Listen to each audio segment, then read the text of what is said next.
What's going on, Cardfighters? Welcome back. How was that last discussion? You learn how to sell? You understand how the stock market of Vanguard works? Well, good. Go ahead and get yourself a store. So I gotta get some overlords. Now we're getting ready. I gotta head out because I need to be the very best that no one ever was. So I'm heading out to a tournament right now because I gotta be competitive. And talking about being competitive, let's get into some competitive awareness. Are you a player that is mostly casual, or do you find yourself the urge to want to compete every single weekend? I found myself to be that type of player. I want to compete to be the very best that no one ever was. So while I head out, you guys listen to this. Hey everybody, it's Owens here from TripleSleeveTCG. First off, welcome to Cardfight Con.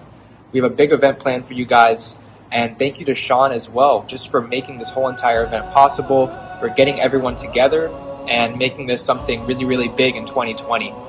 We have a big lineup planned for you guys, and we have our TripleSleeveTCG panel coming up as well. So, without further ado, here's our members. But I've been stealing time, thinking if I try, everything will turn out right. We're caught up in the climb, love was far behind. Someone's gotta stop this madness. When all this seems like it's okay, and all we feel is that we're on replay. And all these dreams where life's made are leaving out the people that we love. So slow down, we need to slow down.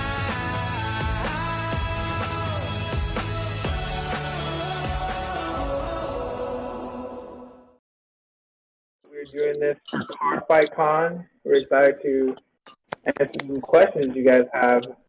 First, I guess we'll start off with the origins of Sleeve TCG. So I think it was around 2019 Sleeve TCG started. Before that, around 2018, I believe, I was looking around at the competitive scene in Cardfight Vanguard, and I was kind of like not satisfied with it, at least in NA. So I was like, okay, well, how can I change this? I'm more of a person that's like thinking of like solutions. Like, how can I change this? How can I get this to where I want it to be? So then I messaged someone who was really big in like Yu-Gi-Oh at the time, which was George McConnell. He was really big in TCG. I said, hey, if I could guarantee you like the best Vanguard team in NA, would you sponsor it? And he was basically like, yeah, sure. If you can guarantee me the best team. So from there, I mean, the best team though is kind of like there was no other teams pretty much in NA, so I guess we were like default the best team.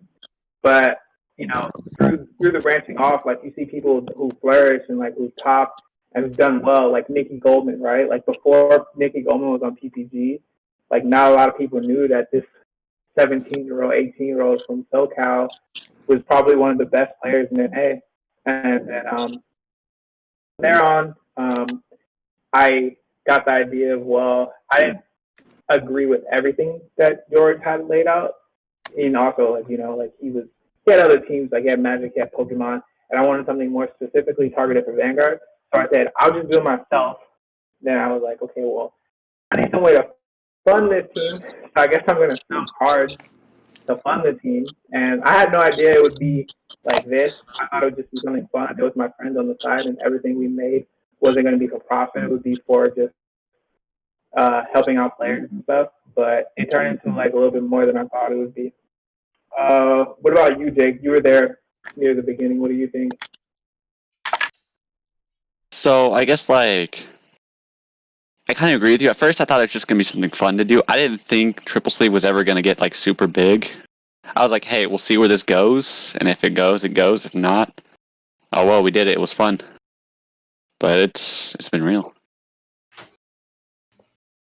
Yeah, I agree. Matt is also the co-founder of TripleSleeveTCG. He couldn't make it today. He had a family arrangement. So now I'm going to open up to you guys of why you guys decided to join TripleSleeveTCG. Let's start off with Crow. Crow, why did you decide to join Triple Sleeve TCG? Okay, just for the people that don't know, what's up, guys? Crow.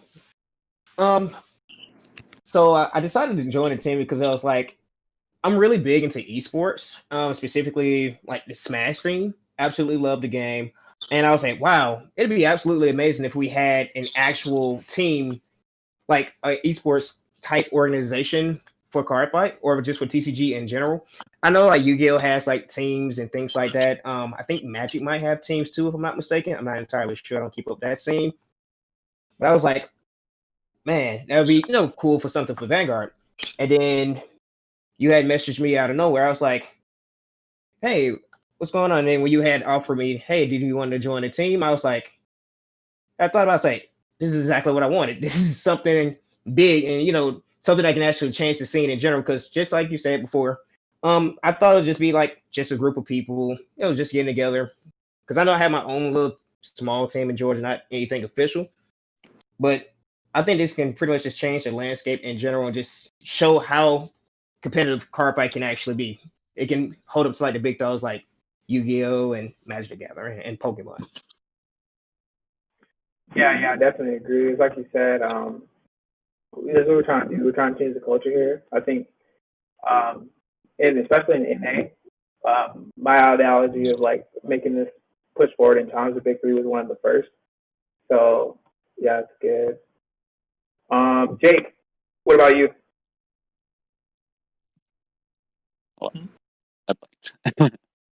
So originally I was with PPG, and I was like, I liked it. Justin, like, he had gotten me into that, and I was having decent success in there, and it was fun, but it was just like, for me, like, there wasn't this connection.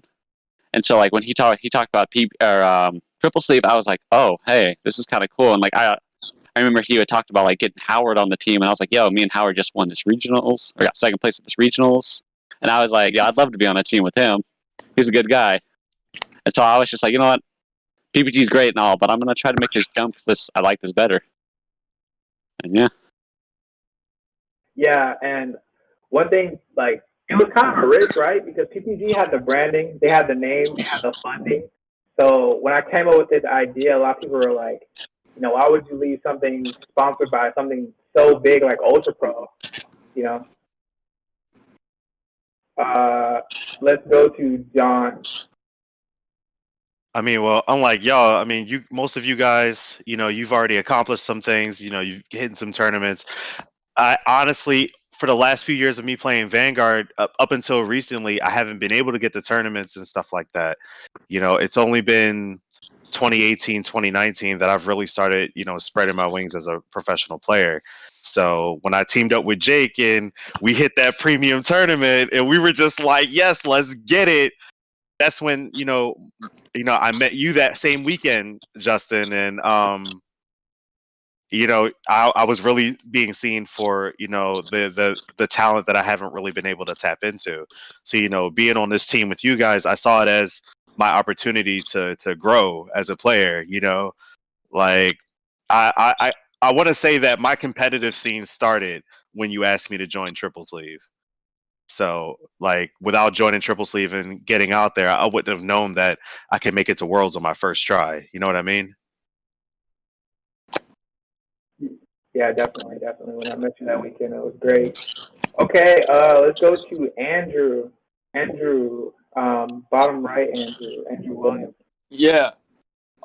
So when I guess it was early 2019, or before then, I'd had some moderate success. I'd like won a couple teams and stuff, but I kind of wasn't getting where I wanted to be. I was like getting like top 8s and 3rds, but I wanted to like consistently do well.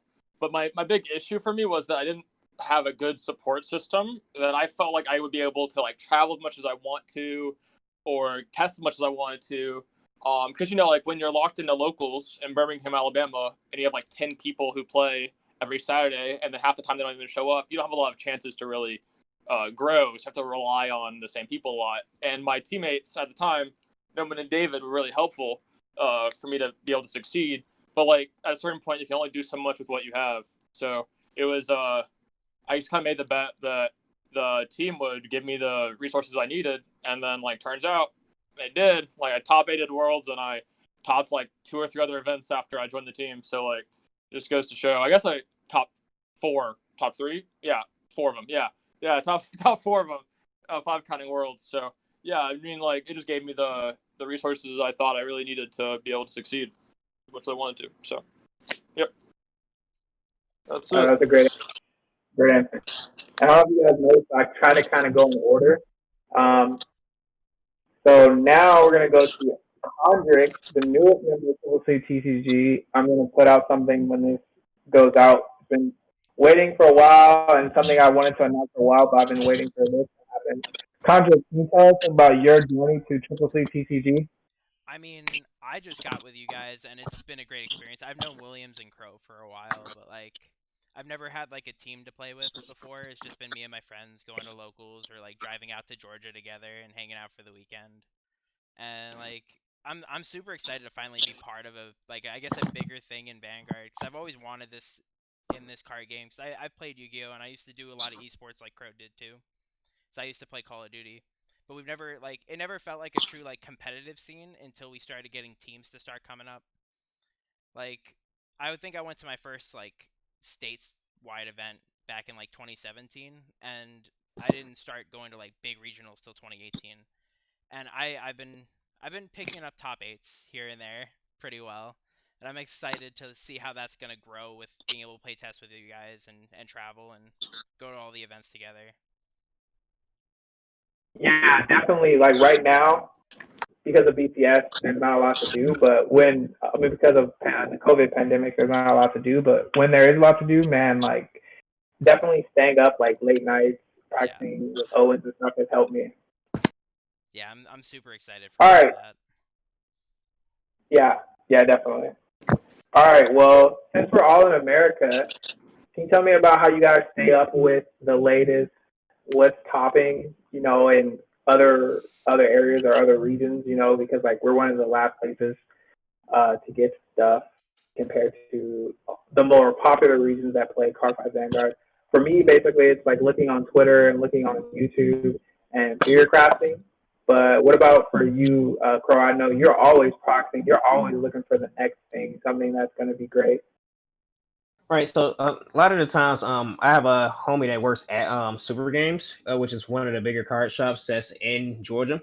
And normally he'll like send me lists like, "Hey, Crow, look at this. This had topped here." And especially when it's like Shadow Paladins or any clan that I normally play, like Angel Feathers, anything of that nature. So Freedom Duo is a really, really good place to go look up for like tournament results to see what's winning locals, the VGCSs and things of that like nature, and the WGPs.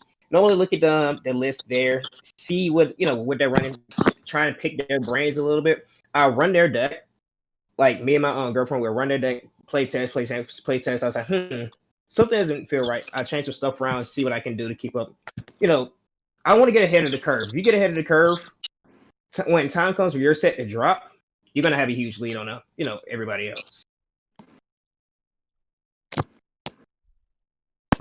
All right, John, what do you think?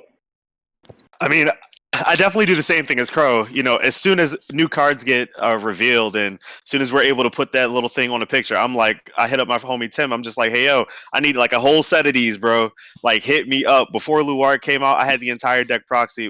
Before DP came out, I had the entire deck proxy. I was playing that thing probably like 50 times a week, IRL.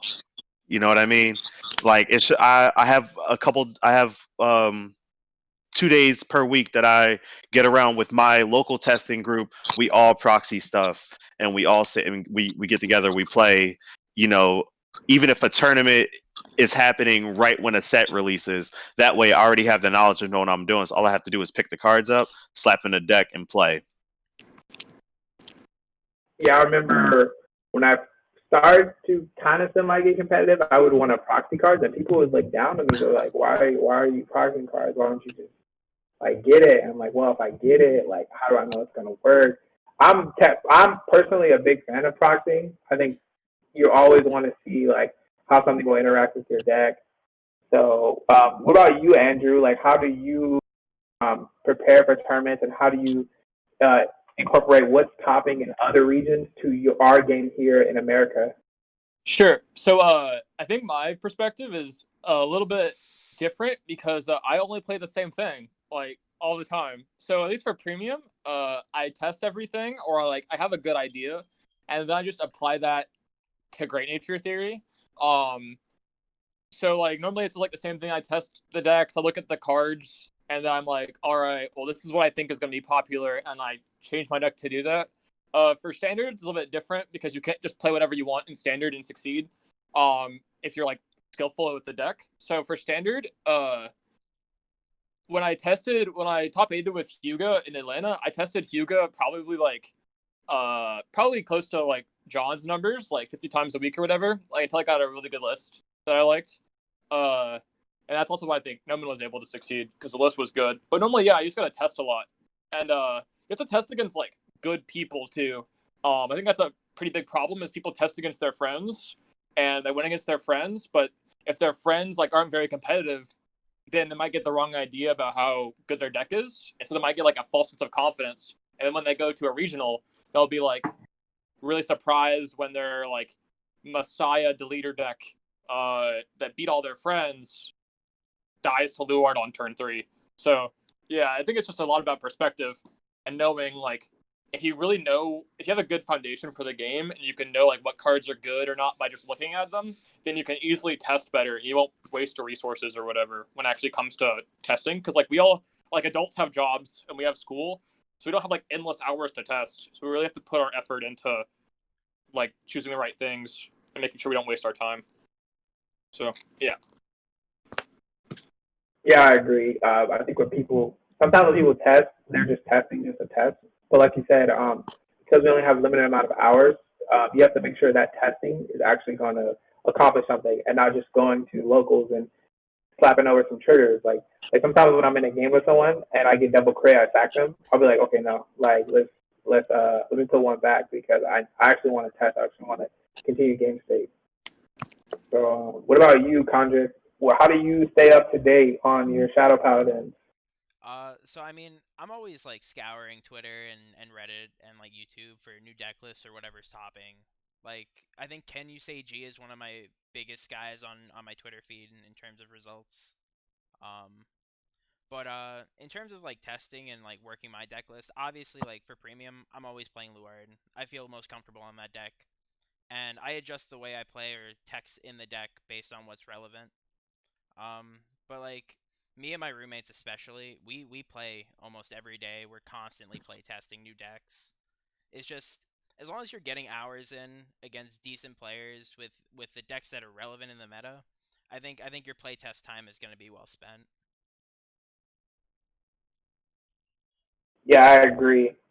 Um, okay, let's talk about the importance of teams in Cardfight Vanguard.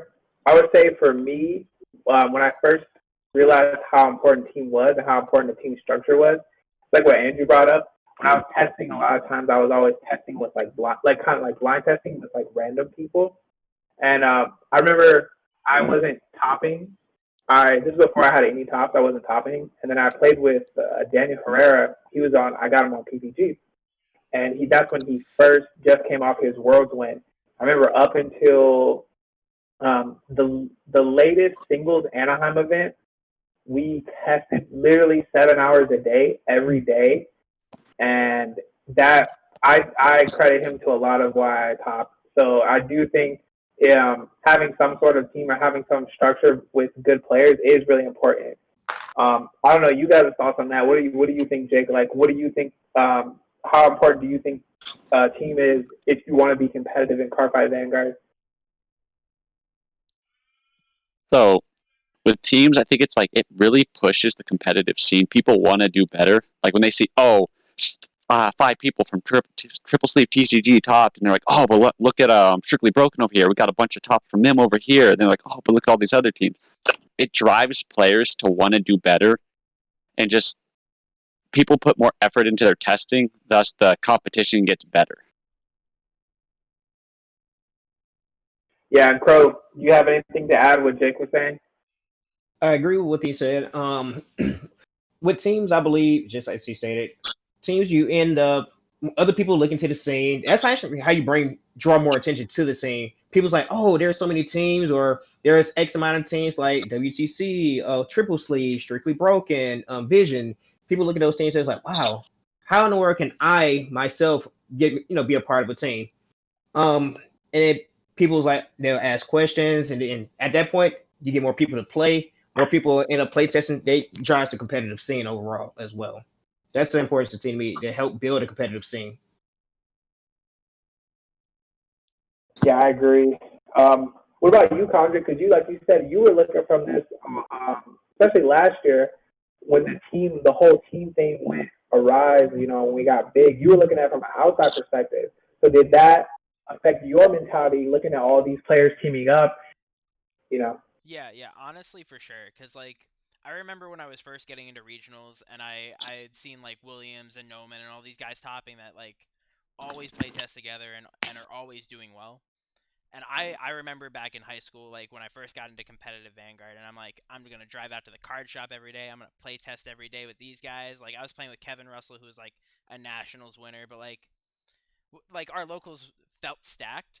But then you go to a regional, and like you had done all that play testing, and then you get bodied your first time, bro. Like Yeah.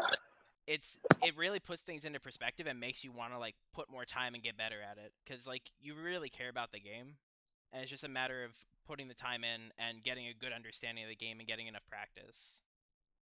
Like seeing the teams doing really well made me want to start playing better and have that hope of like maybe I'll get on one day.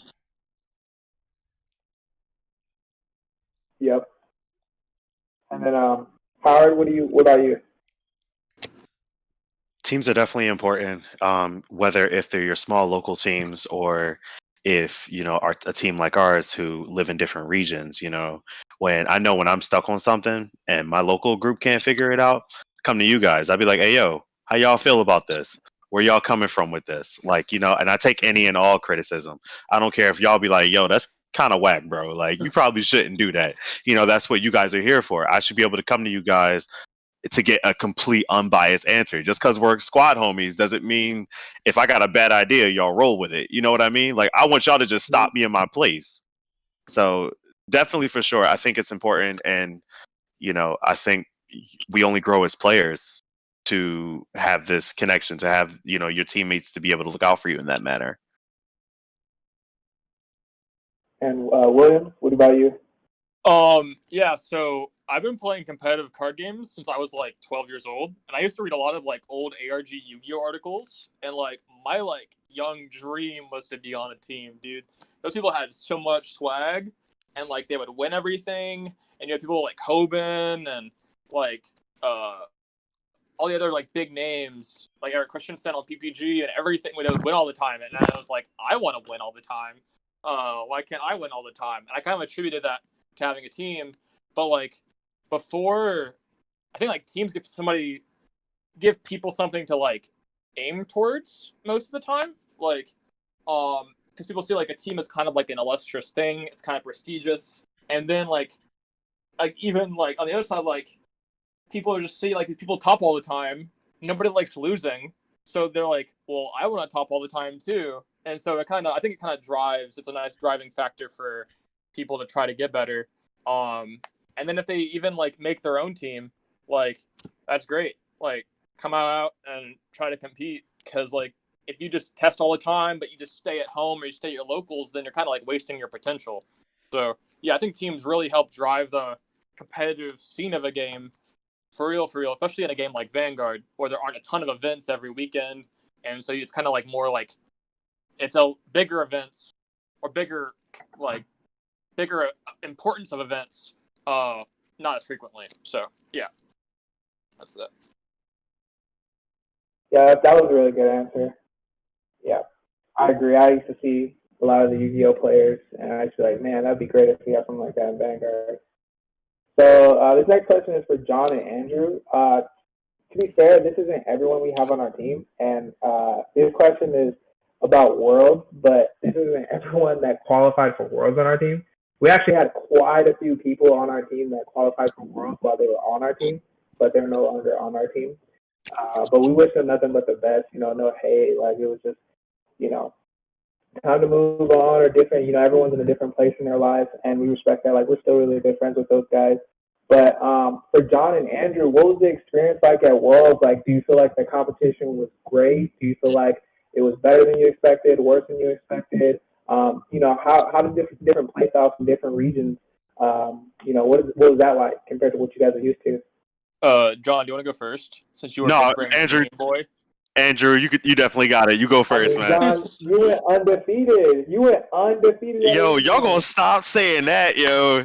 Like, I still got people on this end being like, "Oh, I'm gonna get you next year." I'm like, "Whoa, whoa, whoa!" And then COVID came in, so that definitely preserved me a whole nother year of just talking shit. Sorry, but oh man, honest, like just being on that, like I'm a geek out a second, yo, because like when I got the worlds, I was like, damn, do I belong here? Is this really it? Is this what's going on? And then meeting the famous Vanguard YouTubers, actually playing games. My round one was against Seiji. He was playing Neo Nectar, and but going back, like preparing myself, like Andrew and Mark when he was there with us were the best teammates a guy could have. Like we basically was in there, me and Andrew the day before Worlds, 3 a.m. in a Burger King playtesting premium. Like 3 a.m. playtesting premium, and we had just came back from a bar, we were drinking, and we were just like, hey, yo, let's practice for Worlds. And he was just down with it. Like, Andrew, I cannot thank you enough, because without you, man, I definitely would not have made it to top 16 in Worlds, yo. Like that, bruh. Like thank you. Like, Yeah, but dude, like, no yeah, problem. like Seiji was my round one opponent, and like you could see my hard work come through. You could definitely see my hard work come through. But like, then I was like, all right, cool, I'm doing well. I won my second game, and then round 3, I play against the German champ, and I'm just like, Jesus, yo, like I got so much more to learn. Like I feel like I stumbled in that game so hard, like so hard. But I love the experience. I love the energy. Like it was very fun, competitive. Like everybody was, pretty down to earth for the most part. So I definitely want to try and make it to that stage again. And if I'm blessed for all my teammates to be coming with me, so we can have a fun time, that all the more the better. Yeah, and like kind of what John said, like that shit was wild, dude. Like it was cool to have a lot of cool people like all in the same place. And I think like if you go into Worlds as an experience to hang out with really cool people and not like a chance to fiercely compete with people, then I think you'll appreciate it a lot more. Because like I just wanted to play Great Nature at Worlds. Like that was my entire goal. It's like that's all I wanted to do, and I kept winning. I was like, okay, cool. I guess I'm gonna top with this deck. Like, and then, but it was just like a chance to hang out with really cool people that I like literally never met before in my life. Like never met Solemn. I barely hung out with John when we were in Chicago for real. So it was really cool. And then like, yeah, you get to see some crazy good people too. And then you just get to hang out with people. And like I traveled Akihabara like multiple days, walked way too much, and went in way too many card stores just to hang out with people.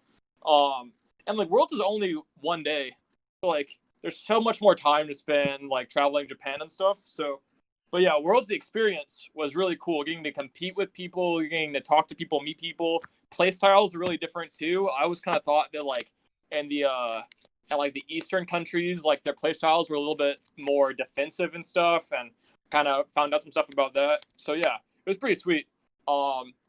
Just being able to see everybody and just hang out with people for real. Yeah, it's dope, man. It seems like you guys had a great time, and both of you, did really well. John, you top 16, and then Andrew, of course, top 8. Great Nature. He just keeps doing it. I don't know how, but Neither do I, dude. It's a miracle. That's because he's literally the GOAT. He's literally the GOAT. Andrew, man, Andrew is definitely, I can say, one of the best players in NA. Definitely. Bro, don't hype me up like that. Don't hype me up like that. All right, so this question is Crow, because Crow, you're the main one that's on the YouTube, man. Like, give us some thoughts on that. Like, give us your thoughts on the content, and like, why do you keep doing it? Like, what makes you enjoy putting out content for like people? So, for one, I want to help drive the competitive scene. 2, I like supporting the people. People oftentimes just like, wow, it's not a lot of great I said YouTubers, Jesus Christ, card fight tubers out there. There are, but not a lot of. Everybody has their own style of how they want to make content. I want to make content where people can see playtesting, how we theory craft, and I like to do a lot of deck interviews. That's like my biggest thing because I like to showcase other people. I want to expose other people to the scene, so that way it was like, wow, I want to be a part of that channel, or I want to get interviewed. So the way you do that, drive the competitive scene. Somebody tops, hey, I'm Crow for Triple Sleeve. You want to do a Discord call, or meet in person if we're at the same regional, whatever, what have you. I think again, it just helps drive the competitive scene overall, and just provide content for people that are trying to get into the game or get really competitive into the game. Yeah, I agree, Crow. One of the things I can't wait to do is when regional season comes back, hopefully soon. I can't wait to interview people. When I was at Chicago and I was taking deck lists, man, like the excitement on people's faces and the reaction that we got from it, the views that we got from it. One of my main goals from creating TripleSleeve, which I saw on like Andrew was saying, like pro play games and ARG and all these other places, that they would give people spotlights because, like you said, people strive to be part of these teams. So give them that spotlight. Get their name out there, get some branding out there for them. That's great for the community. It's great for everybody. It's great for the competitive scene, man. So Sean wanted me to answer some questions about vending and stuff. Selling and vending. He wanted to know if there was some advantages to that. I think there is some advantages to it because a lot of times when I'm buying and selling cards, I get them cheaper. So of course, when something comes out, I pretty much have a lot of it, or I'll ask these guys what do they think about it, and if I like it, I'll pick it up. Or if I know a booster is coming out for something soon, I'll hoard a lot of it or get a lot of cards or support for that clan. So there are some advantages to it. Let's see here. So this was for Owens and Condrick, but we're just gonna do Condrick. But Crow is in that area too, so maybe he has something to chime into. So the southeastern area of Vanguard, man, it's huge. You guys always having big tournaments down there every month. What would you say these tournaments tell us about the talent level down there, compared to everywhere else in the NA?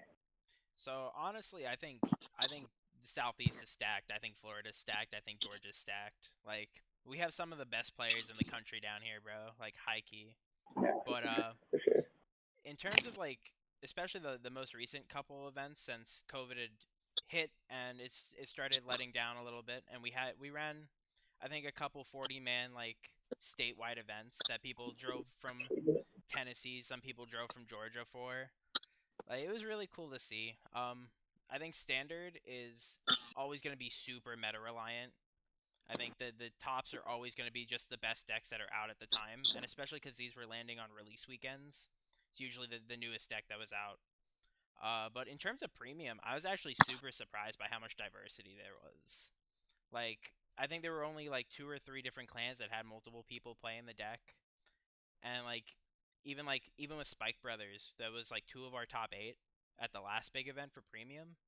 They were 2 completely different deck lists, and it was so cool to be able to sit down and play against both of them and see how differently the decks played.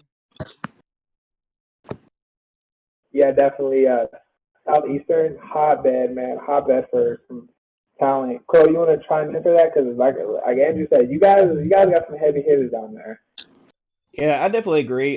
Georgia and Florida definitely has some of the strongest players.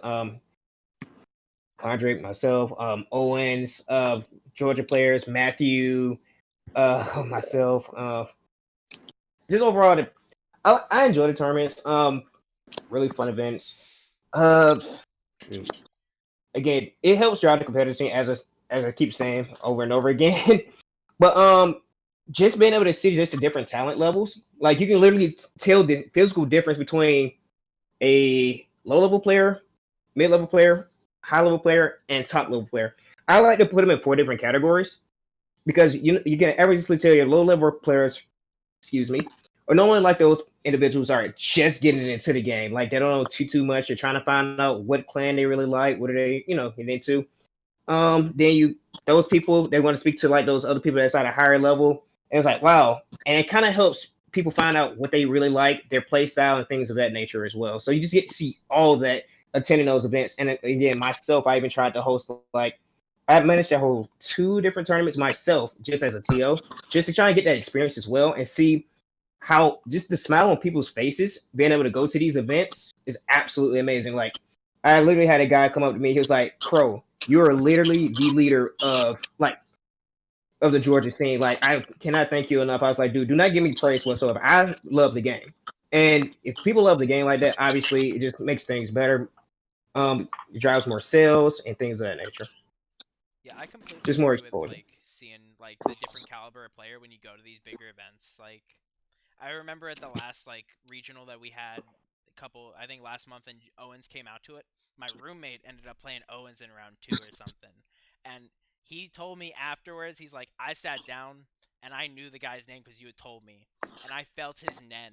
Like he felt that aura of sitting against like a high tier player Oh and like seeing man. the different caliber at one event and seeing how much that playtesting matters, and especially when you put up a fight against someone that's like a much higher tier player than you are, just because like you haven't had the experience. Like he had so much to talk about after that game, bro. Like it's just so cool to be able to sit down and see like the different level of players and see how much they can grow. Right. And people are super willing to learn too. Like and again, people love to talk to top level players and things of that nature.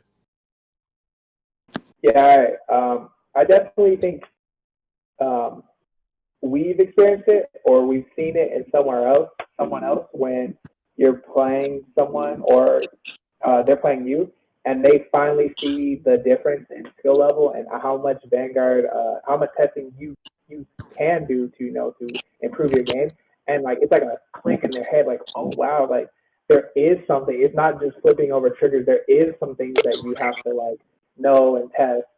So yeah, I agree with you guys, man. There is definitely a skill gap, and I mean, even in standard, like you said, more so premium, but even in standard, there is some Yeah. testing involved. There is some, grinding out things that you have to iron out in your game. All right. Definitely. So That this kind of question for reminds Andrew. oh, Oh, go ahead. Go ahead. oh, I was about to say it kind of reminds me of when when the last event in Cali when I had took Angel Feathers, everybody was like, I think I was playtesting against Jake. He was like, you taking Angel Feathers? No skill like that? I said, yeah, just play me. I said, guarantee you play me, I'll beat you. He was like, sure, whatever. I'm playing this higher tier deck. I was like, all right, sit down. Matter of fact, you even doubted me too. You was like, I don't think that deck is good, Crow. I think you should probably take Gold Paladin. This is literally the best deck in the format. Sat down, played Jake in the hotel room. Y'all watching the match. I was like, you can do that with Angel Feathers against this tier 1 deck. I was like, yeah, it's tier 2 deck. It literally takes a lot of skill. Again, it shows a different caliber player going to events, hosting these big tournaments, even just going to locals. I cannot stress the local importance of locals as well. It helps you grow as well as a player. Yeah, I think Vanguard has a lot of like hidden depth to the game. Obviously, sitting down for your first couple times, like you'll be like, oh yeah, we'll hit a trigger. I'll just swing. I get lucky with the cards on top. But when you're sitting down at a table with someone who's at the same level as you or higher, and you start seeing like these situations where your opponent knows to damage an eye on turn 1 to make sure that your mid game is trash. Like there are just so many little things that affect macro game over the course of the entire match, and that's something that a lot of people will start seeing when they play at that higher level. Yeah, and I think that like when people realize that they can't blame their stuff on luck, like when people top consistently in a game, that's like relevant. Like if different people topped every different Vanguard event, then obviously that would say something about the game, but that's just not the case. Like the same people top all the time.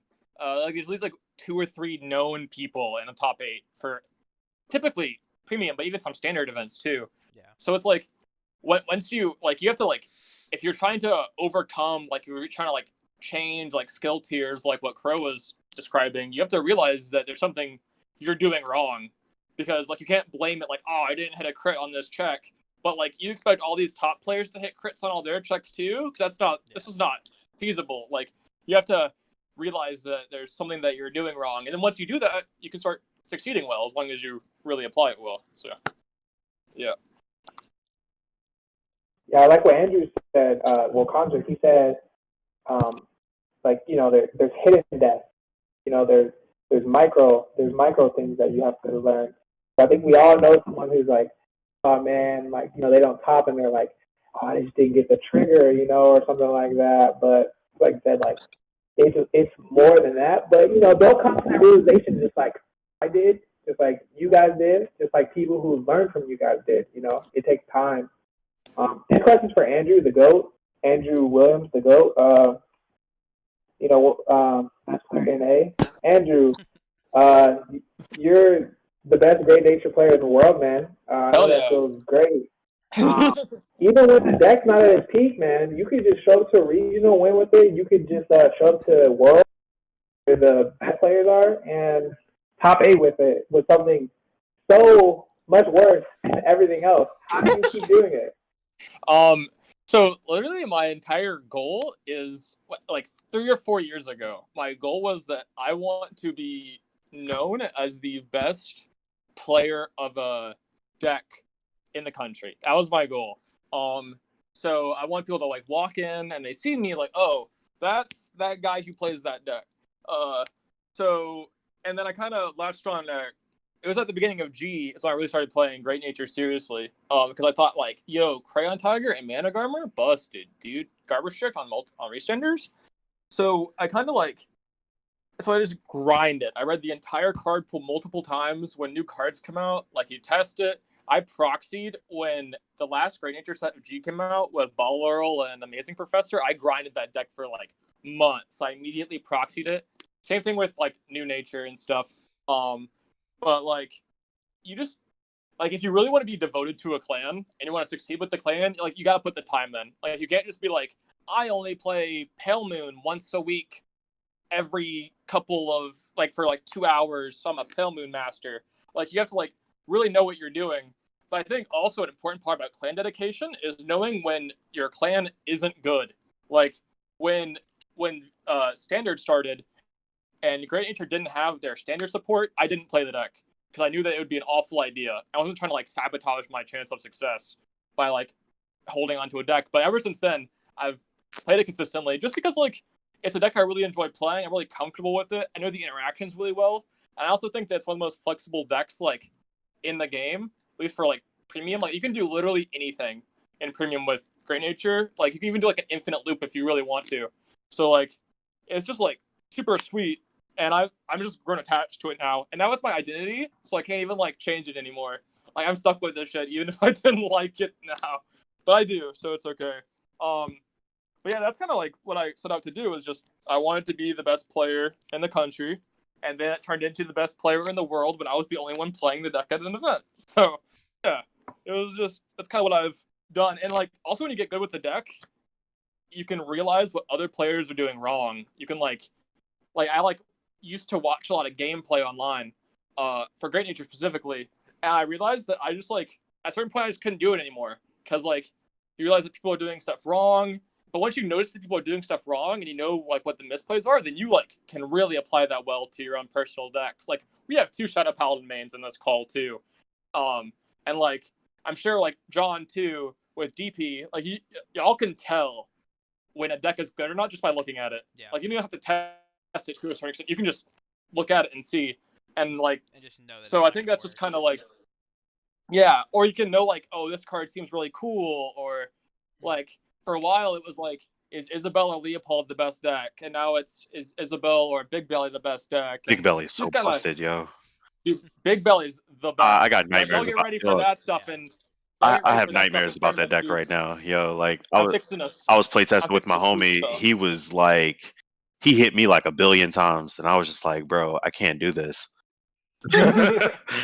Yeah, and dude, I've been literally like decking out on like second stride turn pretty consistently. So yeah, you just gotta like put the time in, and like once you put the time into a deck, like it should show rewards as long as you're putting in valuable time and not like I'm not gonna test Hamskay, Tribal, and Standard because I know that it's garbage. So like you just gotta like save your time and test good stuff. Like for when I was testing for Houston fall 2019, I tested 4 different Great Nature variants, and the 4 different Great Nature variants were like 1 or 2 cards off.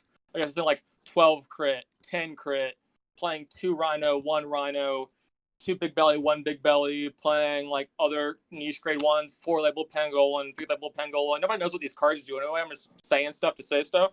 But like, yeah, like when you start testing like minute details, you start grinding, you can just, I mean, like I at least personally, it's paid off. So like, yeah, you just gotta grind. But it feels good to be the best Great Nature player in the world. Because yeah, I just like being the best at stuff. So yeah.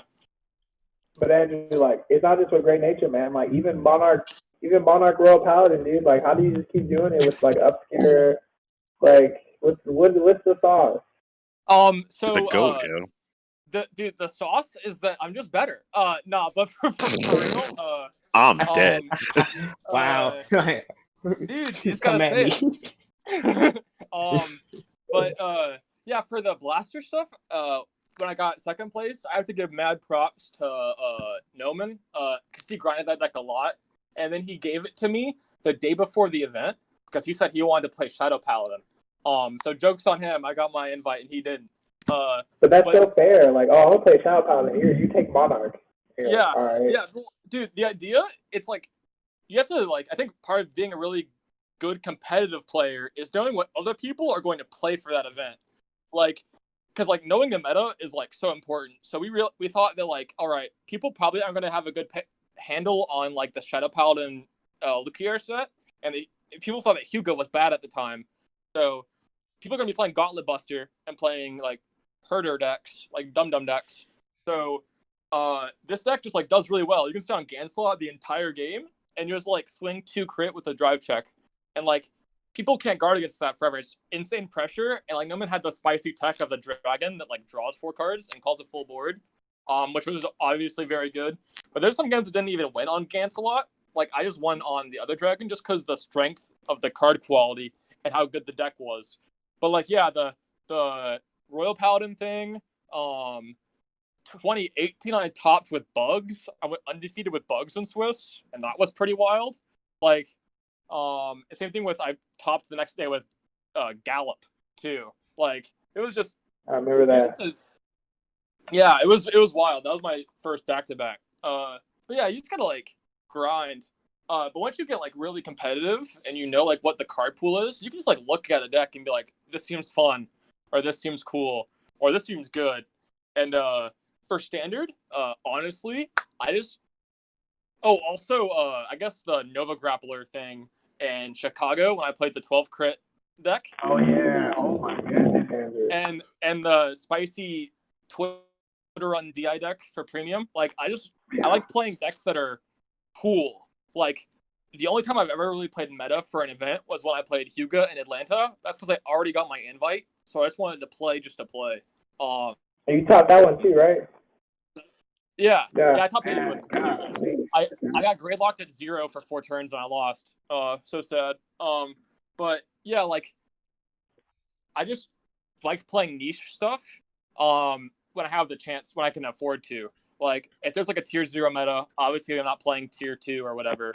But like when you can afford to play something cool and it's good, I'll pick the cool thing every time. Like I like doing cool stuff. I like resolving Zoa. Crown Tiger's like my favorite card in the game. So like, and I don't know. It always seems to work out for me pretty well. So yeah, and people be like sleeping on it too because they're like, dude, are you that bug player? And I was like, yeah.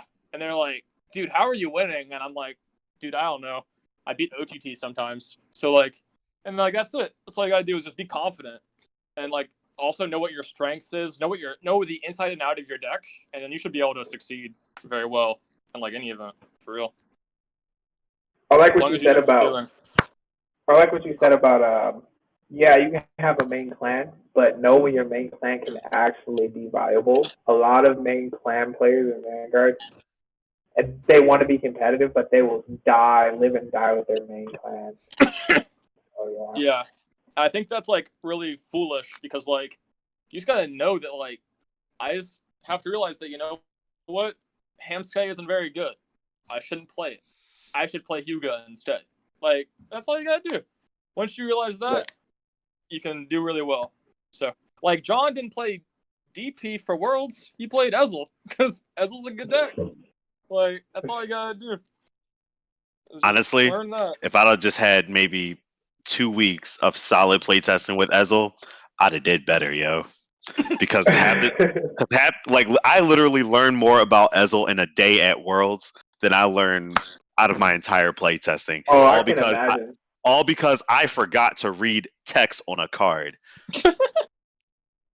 I can't tell y'all how angry I was when I realized that I could have Raven Ezel off of a Spear X Stride. Bro, I can't tell y'all how That's true. Reading is fundamental. reading is fundamental, yo. I want to get sleeves that says "read the effing card," yo, and just remind me every time I flip up this card. Oop, time for me to read, yo. I will never not read a card ever again. Now I'm looking for every interaction. Period. I think that's like one of the biggest issues in the community in general too. Is like a lot of times people don't like to, not calling you out or anything, but just in general, like even me, for example. Oh, call me out, man.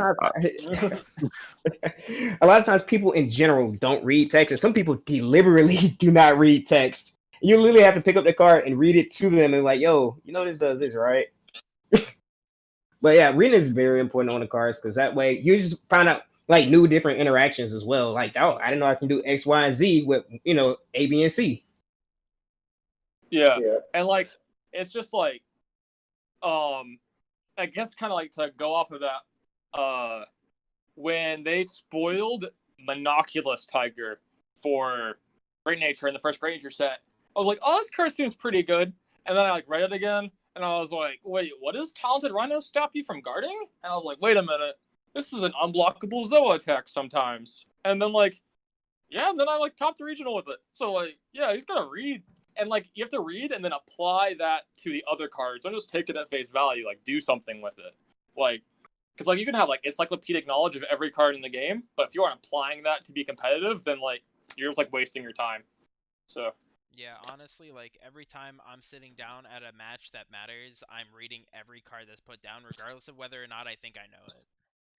Like, it's just important Yeah, to you just gotta be understand interaction and be able to assess your board state accurately. Yeah, sure. You just gotta have a good grasp on the game and like just remember to read the card. Yeah. All of Williams' stories end with, and then I top the regional. That's how all the stories end. But we're about to close this out, boys. It's been fun.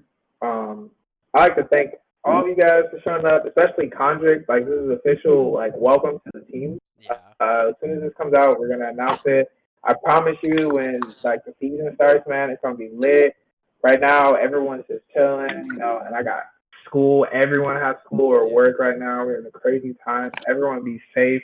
You know, you guys have any shout outs you guys want to give? Like, you want to plug? I know we use Game Condrick. You want to plug that? Yeah. You know, I don't know what you guys want to plug. Twitch.tv/ViralRapid, VIIRALRAPID. I'm on that thing like every other day, bro. So we're just vibing on this. And like, maybe you guys could ask him like Cardfight Vanguard questions. Like, Andrew has quite a few tops, man. Like, maybe you guys could ask him like some Vanguard questions. Anybody else want to give a shout out? Plug something. I'm actually working on a side project right now. I'll be starting my own YouTube channel pretty soon myself. It's going to be called The Hub at Doc 3.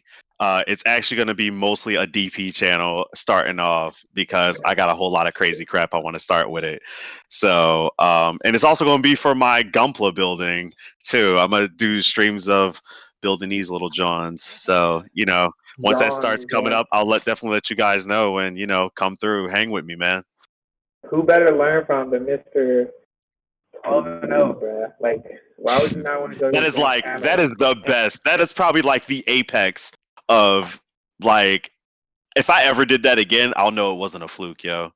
If I can do that one more time, I know that I'm good, yo. I'm just good. What about you, Crow? What about you? I know you want to play something. Oh yeah, Crow got everything. Right. Just put it in the link below. Just put it in the link below. Everything in the link below, right? Shout out to, again, Team Triple Sleeve. Obviously, again, Justin, thank you so much for giving everybody in this team an opportunity. giving us exposure, things of that nature. Shout out to the Triple Sleeve channel on YouTube. Like, comment, subscribe on that. Recommend stuff. Also, just no shameless plug here on my gaming team that I'm on, Heyo Gaming. So you can just follow that team on Twitter at the Heyo Gaming. And pretty much it for me. I got one more, y'all. I got one more. So Oh, y'all go ahead. remember my homie Fred, right? Gathers. Yeah, so him and my homie Justin Robinson. Justin also went to Worlds for Buddy Fight in Worlds 2020.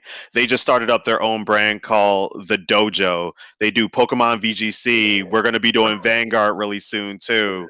So, like, I just want to shamelessly but shamefully plug my homies in. So please check out The Dojo on Twitch, YouTube, and Twitter as well.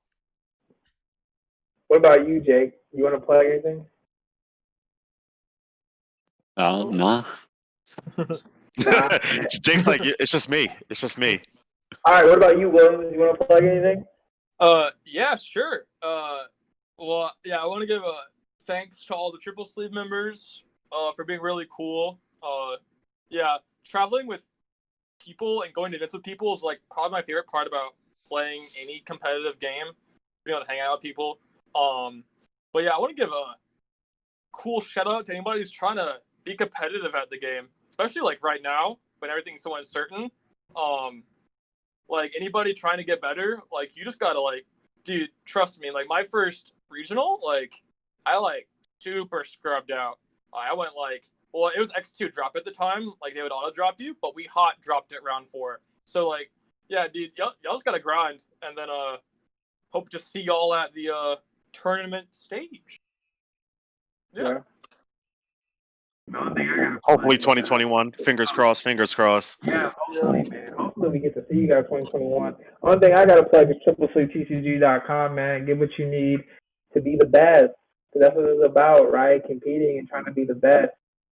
I hope all of you guys stay safe during these uncertain times. It's best to be safe before anything. Also, take care of your chicken, like Marshall Lynn said. Mental health as well. I know times can get dark, but that's it. Thanks, guys. Thanks for having us. Yep. Thank you. Thank you to Cardfight Con. See you guys. Thank you.